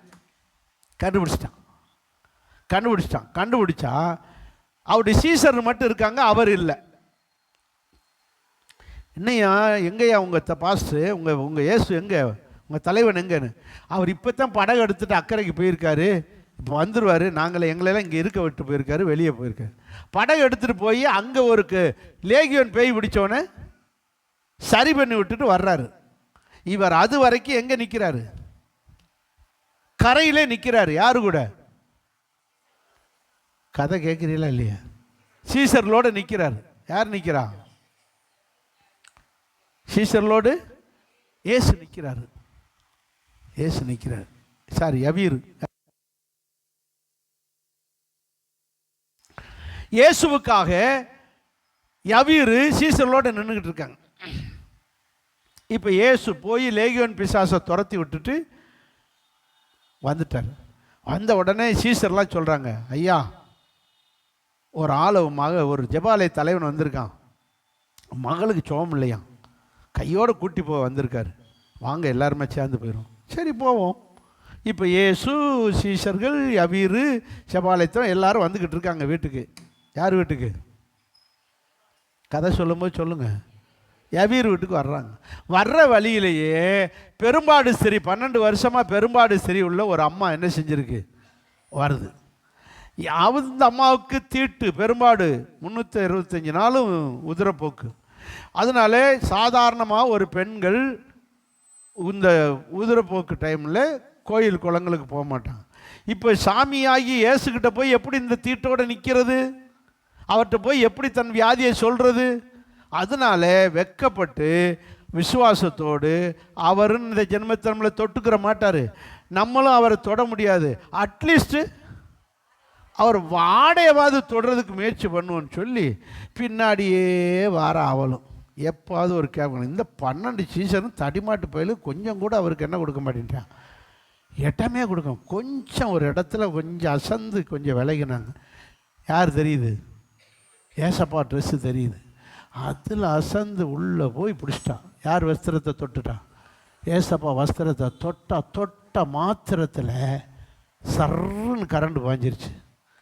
பாஞ்சு அடுத்த நிமிஷத்தில் என்ன செஞ்சிருச்சு, அப்படியே ஒரு மாதிரி சிறுனது குறுக்கு அப்படியே டபக்குன்னு உட்காந்துட்டான். என்னமோ நடக்குதுறான்னு. அதனால அவர் திரும்பிக்கிட்டு நிற்கிறார். யார் என்னை தொட்டது? என்னிடத்திலிருந்து வல்லமை புறப்பட்டது தெரியுது. யார் என்னை தொட்டது? அங்கே அக்கா உட்காந்துக்கிட்டு வெக்கப்பட்டுக்கிட்டு உட்காந்துக்கிட்டு இருக்கா. நான் வந்தேன் தொட்டேன்னு அவளுக்கே தெரிஞ்சிருச்சு. அதுக்குள்ளே என்ன ஆயிடுச்சு, சுகமாயிருச்சு. எந்திரிச்சுக்கிட்டு நான் தான் ஏன் தொட்டேன் அப்படின்றான். ஏன் என்னை தொட்டாய்? எனக்கு இப்படி பெரும்பாடு வியாதி வந்து தொட்டால் உங்கள்கிட்ட வந்து என் வியாதியை சொல்லவும் வெக்கமாக இருக்குது. ரெண்டாவது இப்படி நாங்கள் இந்த தீட்டோடு உங்கள் பக்கத்தில் வர முடியாது. அதனால் என்ன செய்யணும்னு தெரில, எப்படி செய்யணும், யார்கிட்ட போய் எப்படி உங்களை தொட்டு சோமாகுதுன்னு தெரியல. அதனால் இப்படி வந்து நான் தெரியாமல் இப்படி வஸ்திரத்தை தொட்டுட்டேன். என்னை தப்பாக மன்னிச்சுக்கிறாதையே, மன்னிச்சிருங்க, தெரியாமல் செஞ்சுட்டேன், மன்னிச்சிருங்க. நான் ஆர்வ கோளாறில் நோய் சுகமானுமேன்ற ஒரு ஆர்வ கோளாறில் செஞ்சுட்டேன், இப்படி மன்னிச்சுக்கங்கண்ணா. ஓகே ஓகே சரியே, உன் விசுவாசம் உன்னை என்ன செஞ்சுருக்கு, விடுதலை ஆக்கியிருக்கு, சுகத்தை கொடுத்துருக்கு. இனி நல்லா சந்தோஷமாயிரு. இப்படி பஞ்சாயத்து நடந்துக்கிட்டு இருக்கும்போதே வாசிங்க, இப்போ வாசிங்க 35 வசனம். அப்படி பஞ்சாயத்தை பேசிக்கிட்டு இருக்கும்போதே ஜெபாலய தலைவனுடைய வீட்டிலிருந்து சிலர் வந்திருக்காங்க.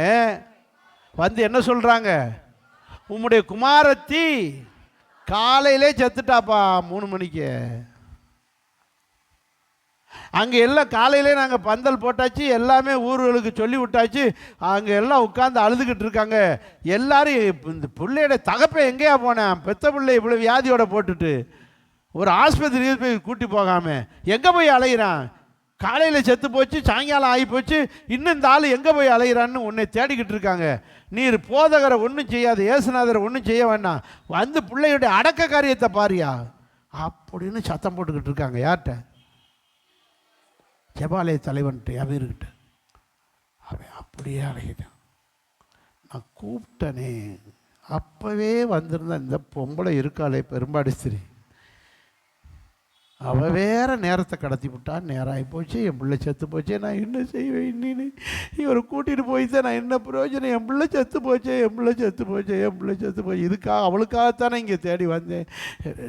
உடனே இயேசு சொல்கிறாரு, வைடா, மாற்றி வைடா. டேய் தூங்குறியா, என்ன பண்ணுற? இயேசு ஜெபாலய தலைவனை நோக்கி, பயப்படாதே பயப்படாதே பயப்படாதே. அடுத்தது நீங்க சொல்லணும் இருக்குது, அதை ரெக்கார்டு ஓடிக்கிட்டே இருக்கு. நீ எப்படி இரு? விசுவாசமாயிரு. என்ன விசுவாசமாயிரு? நீ பெரிய விசுவாசமாயிரு. உனக்கு என்ன நடக்கும்? பெரிய காரியம் நடக்கும். அல்லையா? சொல்லுங்க பார்க்கலாம். அவர் எதிர்பார்ப்பது எந்த விசுவாசத்தை? பெரிய விசுவாசத்தை எதிர்பார்க்க. நீ விசுவாசமாயிரா. செத்தா என்னடா, நான்ல எழுப்புறேன், நீ பெரிய விசுவாசமாயிரு அப்படின்னு சொல்லிட்டு கூட்டிட்டு போறாரு. யார? ஜெபாலயத்தில் வீட்டுக்கு கூட்டி போறாரு. கூட்டி போய் வீட்டுக்கு போனோன்னா அங்கே பூரா அழுதுகிட்டு கிடக்கு. அடுத்த வசனத்தை பாருங்க. என்னது? சந்தடி பண்ணிக்கிட்டு ஒப்பாரி வச்சுக்கிட்டு, சந்தடினா ஒப்பாரி, வீட்டில் வந்தால் ஒப்பாரி வச்சுக்கிட்டு அழுது புலம்பிக்கிட்டு நிற்கிறாங்க. தகப்பனை கண்ட உடனே இன்னும் கொஞ்சம் அழுக வரும். பார்த்தியலா? அதுவரை பேசிக்கிட்டே வருவாங்க. அந்த இறந்தவங்களுடைய சொந்தக்காரங்களை கண்ட உடனே அழுவாங்க. பார்த்தியலா? அது மாதிரி இப்போ தகப்பனை கண்ட உடனே, அந்த குழந்தையோட தகப்பனை கண்ட உடனே இன்னும் கொஞ்சம் சந்தடி பண்ணுறாங்க, அழுகிறாங்க, ஒப்பாரி வைக்கிறாங்க. வச்ச உடனே இயேசுநாதருக்கு கோபம் வருது. என்ன சொல்கிறாரு? நீங்கள் சந்தடி பண்ணி அழுகிறது என்ன? மறிச்சிட்டாரு தானே அழுகிறிய, நிறுத்துங்க அழுகைய. ஒன்றும் குழந்தை சாகலை. என்ன செய்யுது? நித்திரைனா தூங்கிட்டு தான் இருக்குன்ற. இதை சொன்ன உடனே அதுகளுக்கு ஒரு பக்கம் கோபம், ஒரு பக்கம் சிரிப்பு. அப்படி சிரிக்குது. காலையில் இறந்து நாங்கள் சாயங்காலம் அடக்கம் பண்ண போகிறோம். அடக்கம் பண்ணுறதுக்கு தான் ரெடி பண்ணிக்கிட்டு இருக்கோம். இவர் என்ன பண்ணிக்கிட்டு இருக்காரு, தூங்க சொல்லிட்டு உங்களுக்கு மீதியெல்லாம் தெரியும். எல்லாரையும் வெளியே விட்டுட்டு குழந்தையுடைய பெற்றோரை மட்டும் உள்ளே வச்சு ஜெபம் பண்ணி குழந்தைக்கு என்ன ஆக்கி விட்டார், உயிராக்கி விட்டார். இப்போது குழந்தை உயிராகி கையை பிடிச்சி அந்த வசனத்தை வைப்பா, சிறுபெண்ணே பிள்ளையின் கையை பிடித்து தலி தாகுமி, அதுக்கு சிறுபெண்ணே எழுந்துரு என்று சொல்லுகிறேன். இப்போ குழந்தை உயிராகி எழுந்திரிச்சு நிற்கிது. இப்போ யவீரை பார்த்து என்ன சொல்கிறார் தெரியுமா, லூசு பையில அழுதியடா, அங்கே நான் உன்னைகிட்ட என்ன இருக்க சொன்னேன், விசுவாசமாயிருந்தேன். உன்னுடைய பெரிய விசுவாசம் உனக்கு பெரிய காரியத்தை. இப்போ உங்களை பார்த்து என்னையை பார்த்து சொல்லுவார், லூசு கழுதைகளா, நீ பெரிய விசுவாசத்தோடு இரு, உனக்கு என்ன நடக்கும், பெரிய காரியம் கர்த்தர் செய்வா. நம்புறீங்களா? ஆமேன். பெரிய விசுவாசம் உள்ளவர்களுக்கெல்லாம் பெரிய காரியம் நடக்கும். நீ சின்ன விசுவாசமாக இருந்தால் சின்னதாக நடக்கும், சில நேரம் நடக்காமல் போகும். விசுவாசம் பெரிதாக இருக்கணும். பவுல் இப்படித்தான் துரோவான்னு ஒரு பட்டணத்துக்கு போனார். அப்போஸ்தலர் நடவடிக்கை 20 அதிகாரத்தில். என்ன ஊருக்கு போனார், என்ன பட்டணத்துக்கு போனார், எடுங்க, 20 அதிகாரம். அங்கே போன உடனே அவர் ஜனங்கள்லாம் சொல்கிறாங்க, பாஸ்டையா எவ்வளோ நாளைக்கு பிறகு வந்திருக்கிய, நீங்கள் இன்னும் அடுத்து எப்போ வரப்போறீங்களோ எங்களுக்கு பிரசங்கம் பண்ணுங்க அப்படின்றாங்க. சரி, கூட்டம்லாம் ஒழுங்கு பண்ணுங்கன்ட்டார். கூட்டத்தை எங்கே ஒழுங்கு பண்ணியிருக்காங்க, 3வது மெத்தையில் ஒழுங்கு பண்ணியிருக்காங்க. எத்தனாவது மெத்தையில் போச்சு, எத்தனாவது மெத்தையில் நடக்குது கூட்டம், 3வது மாடியில் கூட்டம் நடக்குது. கீழே நடந்தால் அவன் டிஸ்டர்ப்னு சொல்ல மேலே வச்சு கூட்டம் நடந்துக்கிட்டு இருக்கு. கூட்டம் நடந்துக்கிட்டு இருக்கும்போது 9ஆம் வசனம் சொல்லுது,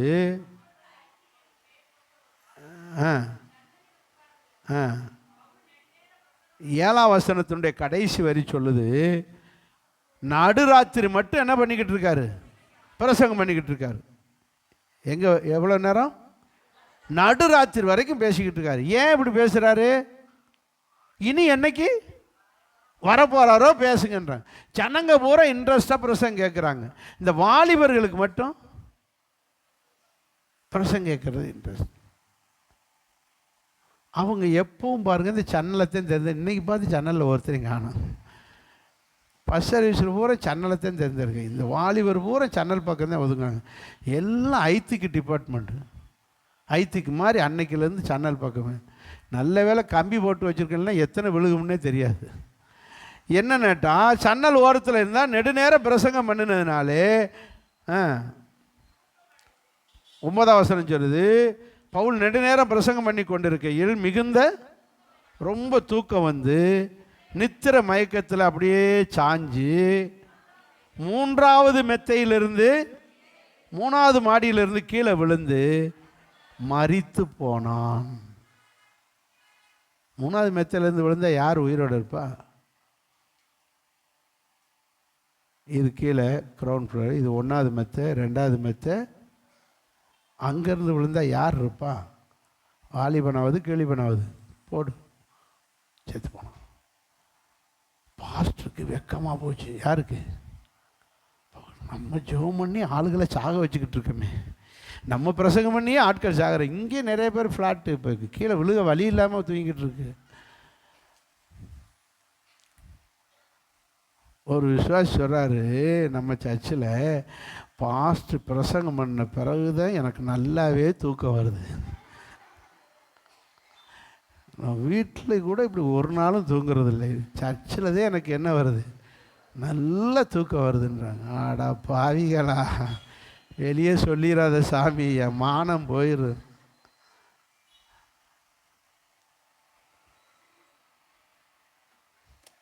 அப்படின்னா உங்களை நான் தூங்க வைக்கிற பிரசங்காரா? பவுல் நெடுநேரம் பிரசங்கம் பண்ணி தூங்க வச்சு கீழே விழுந்துட்டான். விழுந்த உடனே யாருக்கு பதற்றம் இருக்கோ இல்லையோ, பவுலுக்கு பதட்டம். பவுல் ஓடுறாரு. எங்க ஓடுறாரு? கீழே 3வது மாடியிலேருந்து கட்ட கட்ட கட்ட கட்டன்னு படியில் அன்னைக்கு மாதிரி லிஃப்டாக இருக்க போகுது. கட்ட கட்ட கட்ட கட்டன்னு சுற்றிக்கிட்டு கீழே இறங்கி வர்றாரு. வந்து தூக்கி பார்க்குறாரு, தொடக்கம் விழுகுது தலை. என்னாச்சு? மரிச்சு போனான். அவர் என்ன செஞ்சார் தெரியுமா? வாசிங்க. இறங்கி போய் அவன் மேலே அப்படின்னா என்ன அர்த்தம்? பணத்தை நிமித்தி வச்சு, ஹலோ, செத்தவன் பணத்தை நிமித்தி வச்சு, கை காலெலாம் நிமித்தி வச்சு, இப்போ இவர் என்ன செய்கிறாரு? இது ராத்திரி நேரம், நடுராத்திரி, பணத்து மேலே விழுகிறாரு. யார் விழுகிறா சொல்லுங்க? பவுல் மேலே, அவன் மேலே விழுந்து அவனை அப்படியே பிடித்து கொண்டு, என்னன்னே தெரியல, இந்த ஊழியக்காரங்க ஓரம் செத்த பணத்து மேலே தான் விழுகிறாங்க. பிணத்தை அணைத்து கொண்டு அந்த வாலிபனை தூக்கி எடுத்து அணைத்து கொண்டு என்ன சொல்றாரு? எல்லாம் கவனிக்க வேண்டிய சத்தியம். இவன் உயிரை இவனுக்குள் இருக்கிறது. கலங்காதிருங்கள். நீங்க கலங்காதீங்க, நாங்க பார்த்துக்கிறோம். என்ன சொல்லி ஜெபிச்சிருப்பார்? சும்மா அணைத்து கொண்டு ஒரு ஜெபம் பண்ணியிருப்பார். ஆண்டவரே, இவனை உயிரோடு எழுப்பும், இல்லைன்னா ஏன் உயிரியாது இவனுக்குள்ள வை. நான் எலிசா ட்ரைனிங் இவருக்கு உதவுதுன்னு நினைக்கிறேன். எலிசா எடுத்தார் இல்லையா, பிடிச்சுக்கிட்டு கேட்க. இப்போ இவன் சூடாகிறது, உயிர் திரும்ப வருகிறது. கொஞ்ச நேரத்துக்குள்ள அவனுக்குள்ளே உயிர் வந்தது. அவன் எழும்பி கேட்குறான். அவன் சொல்கிறான் பாருங்க, அந்த இடத்துல பவுல் சொல்லுகிறார், மரித்தவனாய் எடுக்கப்பட்டவன் இப்பொழுது இவன் உயிர் இவனுக்குள் இருக்கிறது என்று சொல்லுகிறார். என் ஆண்டவர் இப்படித்தான் மரித்தவனை கூட உயிரோடு எழுப்புகிறவர். உங்களுக்கும் இது போன்ற ஒரு காரியம், ஒருவேளை செத்தவனை உயிரோடு எழுப்புற மேட்டர்லாம், உங்க பிரச்சனைகள் செத்து போனதா இருக்கும்.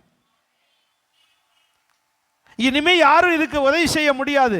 இந்த பிரச்சனைக்கு யாருமே உதவி செய்ய முடியாது. எந்த வக்கீலும் உதவி செய்ய முடியாது, எந்த போலீஸ் உதவி செய்ய முடியாது, எந்த ஜட்ஜி உதவி செய்ய முடியாது. இனி அவ்வளவுதான் இது அப்படின்னு சொல்லியிருக்கலாம். கர்த்தர் உயிராக்க முடியும். ஆமென். கல்யாணம் ஆகி டைவர்ஸ் ஆகி 22 வருஷமா பிரிஞ்சிருந்தவங்களே, அதுக்கு பிறகு நீ யாரோ நான் யாரோன்னு 2 பேரும் என்ன செஞ்சிட்டாங்க? பிரிஞ்சிட்டாங்க. பிரிஞ்சிருந்தவங்களே அவ்வளோதான். அது இனிமேல் செத்து போனதுக்கு சமம். 2 பேரும் ஒருத்தர் அதுக்கு பிறகு என்ன செய்யவில்லை? சந்திக்கவே இல்லை. அவர் ஊரில் இருக்காரு, இந்த அம்மா நம்ம ஊரில் இருக்கு, நம்ம சர்ச்சில். அப்படியே கர்த்தர் அவர்களையும் சேர்த்து வைத்தார். பிரிந்தவர்களை அவர்களையும் சேர்த்து வைத்து வாழ வைத்தார். ஏன் சொல்கிறேன்னா, முடியாது தான். டாக்டரால் முடியாது, வக்கீலால் முடியாது, நீதிபதியால் முடியாது, மனுஷனால் முடியாது, யாரால முடியாது. ஆனால் தேவனால் முடியும். தேவன் நினைச்சா எதையும் செய்ய முடியும். ஆமென். அதுக்கு தேவை என்னது? விசுவாசமா? பெரிய விசுவாசம் தேவை. நீ சாதா விசுவாசம் தேவைப்படாது. பெரிய விசுவாசம் தான் உனக்கு பெரிய காரியத்தை செய்யும். பெரிய விசுவாசம் உள்ள 2 சம்பவத்தை சொல்ற, நேரமாகி போச்சு. ஆபிரகாமுக்கு விசுவாசிகளுக்கெல்லாம் யாரு? வாசிங்க, ரோமருக்கு எழுதின நிருபம். இன்னைக்கு உங்களுக்கு ஒரு வழி லேட்டாக வர்றீங்கல்ல, இன்னைக்கு உங்களை லேட்டாக தான் அனுப்பி. வாசிங்க 4 அதிகாரம் 18 வசனத்தில். உன் சந்ததி இவ்வளவா இருக்கும் என்று சொல்லப்பட்டபடியே அநேக ஜாதிகளுக்கு தகப்பனாவதை நம்புவதற்கு ஏதுவில்லாதிருந்தும் நம்பிக்கையோட விசுவாசித்த கர்த்தர் ஆபிரகாமை பார்த்து 75 வயசில் சொல்கிறாரு, நான் உனக்கு அநேக ஜனங்களை பிள்ளைகளை தருவேன், உனக்கு அநேக ஜாதிகளுக்கு நீ யாராக இருப்பாய்? தகப்பனாய்வாய். அப்படியா? இன்னைக்கு நடக்கும், நாளைக்கு நடக்கும், நம்பிக்கிட்டே இருக்காரு. வயசு 99 வந்துருச்சு. யாருக்கு? ஒன்றும் நடக்கலை. ஒரு நாள்லாம் பார்த்தீங்கன்னா ரொம்ப சோர்ந்து போய் வீட்டில் படுத்துக்கிட்டார். வீட்டை விட்டு வெளியவே போகலை. யார்? அப்புறம் வெளியவே போகலை. சாராள் கேட்குற, என்னங்க இன்னும் வெளியவே போகலை, வேலைக்காரங்களாம் உங்களை தேடிக்கிட்டு இருக்காங்க, ஆடு மாடெல்லாம் அப்படியே கிடக்கு, என்னங்க போகலை? ஓ, இனிமேல் யாருக்கு சம்பாரித்து என்ன பிரயோஜனம், ஏசுனார் சொன்னதும் ஒன்றும் நடக்க மாட்டேங்குது, நீ பிள்ளை தருவேன்னாரு, வயசு 99 போகுது, என்ன நடக்குது? உடனே ஏசு வந்துட்டார். யார் வீட்டுக்கு? ஆபிரகாம் வீட்டுக்கு வந்துட்டார். ஆபிரகாமே அடிக்கடி வருவார், சாப்பாடு வேணும்னு வந்துடுவார். யார் வீட்டுக்கு? ஆபிரகாம் வீட்டுக்கு. என்ன என்ன செஞ்சுக்கிட்டு இருக்கேன்? படுத்திருக்கேன். வெளியே வாடா. நான் வரல, உங்கள்கிட்ட நீ பூரா ஃப்ராடு விட்டுக்கிட்டு இருக்கேன், போய் பேசிக்கிட்டு. பிள்ளை தருவேன், சந்ததியை தருவேன், அநேக ஜாதிகளுக்கு தாப்பனா வேணும், ஒன்றும் நடக்கும்போது 100 வயசாக போகுது, போங்க, உங்களுக்கும் வேலை இல்லை என்ன அப்படின்னு பாட்டு வீட்டை விட்டு வெளியவே வரமாட்டேன்ட்டார். யார்? வெளியே வாடா, நான் கூப்பிட்றாரு. சரி இந்த வாரேன் அப்படின்ட்டு நைஸாக வெளியே வந்தார். வேட்டியை கட்டிக்கிட்டு முகத்தை கழுவிட்டு அப்படியே நைஸாக வந்தார். இங்கே வா, சாயங்காலம் நேரம், ராத்திரி நேரம், வானத்தை அண்ணாந்து பார். அண்ணாந்து பார். என்ன தெரியுது? நட்சத்திரம் இருக்குது, நிலா இருக்குது. இதுபோல் உனக்கு பிள்ளை தருவேன், இதுபோல் உனக்கு தருவேன். அப்படியா? ஒரு பிள்ளைக்கே வழி இல்லை. அதையும் நம்பினார். எப்படி? அதுக்கு பேர் தான் ஆபிரகாம். அப்படியே விசுவாசிப்பார். கீழே பாரு, கீழே பார்க்க ஒன்றே காணோம். இது என்னது? மண். அந்த மண்ணை எண்ணு. அதை எண்ண முடியுமா? இது போல் உனக்கு பிள்ளை தருவேன். அப்படியே நம்பினான். அதுதான் என்ன விசுவாசம்? பெரிய விசுவாசம். அப்படியே விசுவாசம். வேதம் சொல்லுகிறது, அவன் 100 வயதாகிற 19 வசனத்தில், ஏறக்குறைய 100 வயதாக இருக்கும்போது, அவன் சரீரமெல்லாம் செத்ததாய் இருந்த போதும், மனைவி சாராளுடைய கற்பம் செத்ததாய் இருந்த போதும், 19 வசனம் சொல்லுது, விசுவாசத்திலே அவன் பலவீனமாய், சரீரம் பலவீனமாய் இருக்கிறது, சரீரம் சத்ததாய் இருக்கிறது, கற்பம் பலவீனமாய் இருக்கிறது, கற்பம் சத்ததாய் இருக்கிறது. விசுவாசம் சாகல, விசுவாசம் பலவீனமாய் இருக்கல, விசுவாசத்திலேயோ பெரியவராயிருந்தார். இது போலதான் நம்மகிட்ட எதிர்பார்க்கிறார். ஆமேன்னு சொல்லுங்க பார்க்கலாம். விசுவாசத்தில் யாரா இருக்கணும்? என்ன வந்தாலும் பரவாயில்ல, இயேசு எனக்கு செய்வார் அப்படின்ற எப்படி இருங்க. சாவு மரண தருவாயில் இருந்தால் கூட விசுவாசிங்க. அப்படி தானே சாத்ராக் மேஷாக் ஆபேத்தணும். இன்னைக்கு கொஞ்ச நேரத்தில் தூக்கி எங்கே போட போகிறாங்க? அக்னியில் போட போகிறாங்க. அப்போ கூட நாங்கள் ஆராதிக்கிற தேவன் எங்களை தப்பு வைக்க, இவங்க கையங்காலையும் கட்டுங்கடா, தூக்கி இப்போ தீக்கில் போடணும். அதே போல் கையங்காலம் என்ன செய்கிறாங்க? கட்டிக்கிட்டு இருக்காங்க. கட்டி 2 பேர் சேர்ந்து தூக்குறாங்க ஒவ்வொருத்தனையும். சாத்ராக்க தூக்க 2 பேர், மேஷாக்க தூக்க 2 பேர், ஆபேத்னை தூக்க 2 பேர், 6 பேர் தூக்கிட்டாங்க. தூக்கின உடனே ஐயோ முனப்படுங்கன்னா நோ, அழுகலை, புலம்பலை, தோத்திரம் சொல்கிறாங்க. பரவாயில்ல, தூக்கி வேணா போடுங்க, செத்தா சாகுறோம், எனக்கு இயேசு தான் தேவை. சொல்லிடுங்க பார்க்க. நீங்கள் சொல்லிடுங்க பார்ப்போம். சொல்லுவீங்களா? அப்படி சொல்கிறவங்க மட்டும் இல்லையா? சொல்லுங்க. என்னாலும் இல்லையா, தலைக்கு கூட வர மாட்டீங்க கை. தூக்கி போட்டாங்க. போன 2 பேர், 6 பேர் செத்து கிடக்காங்க. போட்ட 3 பேரும் உயிரோடு இருக்காங்க. இதுதான் நம்முடைய தேவன். விசுவாசமா இருக்கிறவர்களுக்கு பெரிய காரியத்தை செய்வார். உங்கள் விசுவாசம் சாதாரணதா நினைக்காதீங்க. இந்த உலகத்தில் இருக்கிற எல்லாத்தையும் மாற்றக்கூடியது விசுவாசம். எல்லா இயற்கை ரூல்ஸ் எல்லாத்தையும் மாற்றும். தீயா எரியும், ஆனா எரியாது. நமக்கு கரண்ட்ல கை வச்சா கருகி போவோம், ஆனா நம்ம கை வச்சா சாக மாட்டோம். வேணா வச்சு பாருங்க, போய் செஞ்சுக்கிட்டு இருக்காது. அது ஒரு சந்தர்ப்பம் வந்தால் நம்மளையும் காப்பாற்றுவான். ஆமே. கர்த்தர் விசுவாசிகளுக்கு ஒரு கேடும் வராது. சாவுக்கு ஏதுவான விஷத்தை குடித்தாலும் சாக மாட்டீர்கள். குடிச்சு வேணா பாருங்க. கோபத்தில் குடித்தா சாவீர்கள், சண்டையில் குடித்தா சாவீர்கள். விசுவாசத்தோடு இருந்தால் ஒன்றும் வராது. அல்லையா? சொல்லுங்க பார்க்கலாம். பைபிள் அப்படித்தான் சொல்லுது. ஒரு சப்பானி வாசலில் உட்காந்து என்ன செஞ்சுக்கிட்டு இருக்கான்? பிச்சை எடுத்துக்கிட்டேன். கோயில் வாசலில் சர்ச் வாசலில் பிச்சை எடுத்துக்கிட்டேன். 2 காலுமே அவனுக்கு இல்லை, காலே இல்லை, சூமின கால், 2 காலு கிடையாது. அவனை தூக்கிட்டான் கொண்டு வந்து வைப்பாங்க, பிச்சை எடுத்து முடிச்சோன்னே தூக்கிட்டு போவாங்க. இப்படி ஒரு சப்பானி எங்கே? நீங்களே சொல்லிடுங்க பாஸ்டர், எங்கன்னே தெரியலை பாஸ்டர். அப்போஸ்தலனுடைய 3ஆம் அதிகாரத்தை பாருங்கள், தெரியும். எருசலேம் தேவாலயத்து வாசல் 2 சப்பானி. பேதுருவும் யோவானும் எங்கே போகிறாங்க? சர்ச்சுக்கு போகிறாங்க. சர்ச்சுக்கு போனால் என்ன கொண்டு போகணும்? பைபிள் கொண்டு போகணும். தெரியாது, நீ கொண்டு வந்திருந்தா தானே. என்ன கொண்டு போகணும்? காணிக்க கொண்டு போகணும். இப்போது இவங்க கையில் பைபிள் கிடையாது. யார் கையில்? பைபிளும் கிடையாது. சரி, காணிக்கையாவது கொண்டு போகணுன்னா சொல்லுங்கள். காணிக்கையும் கொண்டு போகல, வெறுங்கையை வீசிக்கிட்டு போகிறாங்க. யார்? பேதுருவும் யோவானும். அப்போ போனவுடனே கோயிலுக்கு வரவங்களாம் காணிக்கை தானே கொண்டு வருவாங்க.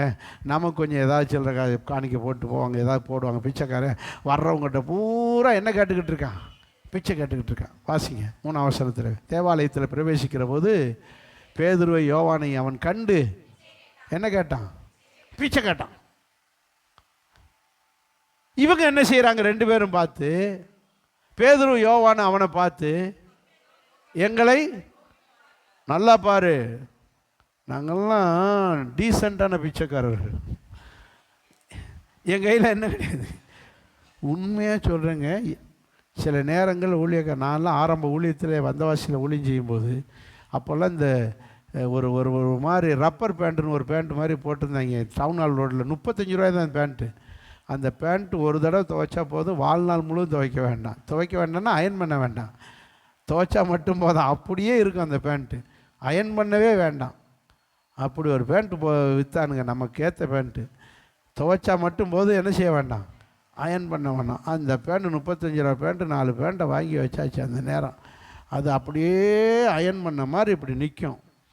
தூக்கி போட்டுக்கிட்டு முழுக்கை சட்டையை போட்டுக்கிட்டு இந்த ஓட்டை சைக்கிளை புட்டிச்சுக்கிட்டு அப்படி தெரு வெளியே போயிட்டா தெருக்காரன் பூரா வெளிநாட்டு சரக்கு எப்படி போகுதுன்னு வாங்க. ஆனால் நம்ம பாக்கெட்டில் என்ன இருக்காது? டீ குடிக்க கூட வழி இருக்காது. சாவனம் வெறும் 100 ரூபா கொடுக்கும். இந்த 100 ரூபாய்க்குள்ள தான் 1 மாதம் பூரா சாப்பிட்ணும். விசுவாசிகளும் ஒன்றும் கிடையாது காணிக்க கொடுக்க. இந்த 1 மாதம் 100 ரூபாய்க்குள்ள 1 மாதம் பூரா சாப்பிடணும். ஒரு டீ 25 காசு. டீ கடைக்கு போய் டீ கேட்போமான்னு இருக்கும். முதல் பாக்கெட்டை தேடுவோம். அப்போ மணி பர்ஸே கிடையாது, எனக்கு மணி பர்ஸே இல்லாது. சில்லற காசு தருவேன். இந்த 25 காசு ஒன்று சிறுசாக இருக்கும், பார்த்தீங்கன்னா சரி பழைய 25. அதை அப்படியே தொட்டு பார்த்துக்கிட்டே, இருக்கியா? இருக்கேன். அப்புறம் தான் டீயே சொல்கிறது. சரி, டீ குடிச்சிக்கிட்டே அந்த காசு எங்கே காணாமல் போயிடக்கூடாதப்பான்னு அதை பிடிச்சிக்கிட்டே டீயை குடிச்சிக்கிட்டு அதுக்கு பிறகு எடுத்து கொடுத்துட்டு வர்றது. அந்த டீ குடிக்கிறதே பேப்பர் பார்க்குறக்காக குடிக்கிறது. அப்புறம் பேப்பர் பார்க்குற பேரில் பக்கத்தில் உள்ளவனுக்கெல்லாம் என்ன சொல்கிறது? சுவிசேஷம் சொல்கிறது. இப்படி தான் நம்ம வண்டி ஓடிக்கிட்டு. அதனால இப்படி பயந்து நம்ம செலவழிச்சிக்கிட்டு இருக்கோம். நமக்காவது டீ குடிக்க 25 காசு இருக்குது, இந்த பேதுருக்கு யோவானுக்கு அதுக்கும் கிடையாது. இது 2 சர்ச்சுக்கு போகுதுங்க, ஜாலியாக போகுதுங்க. கையில்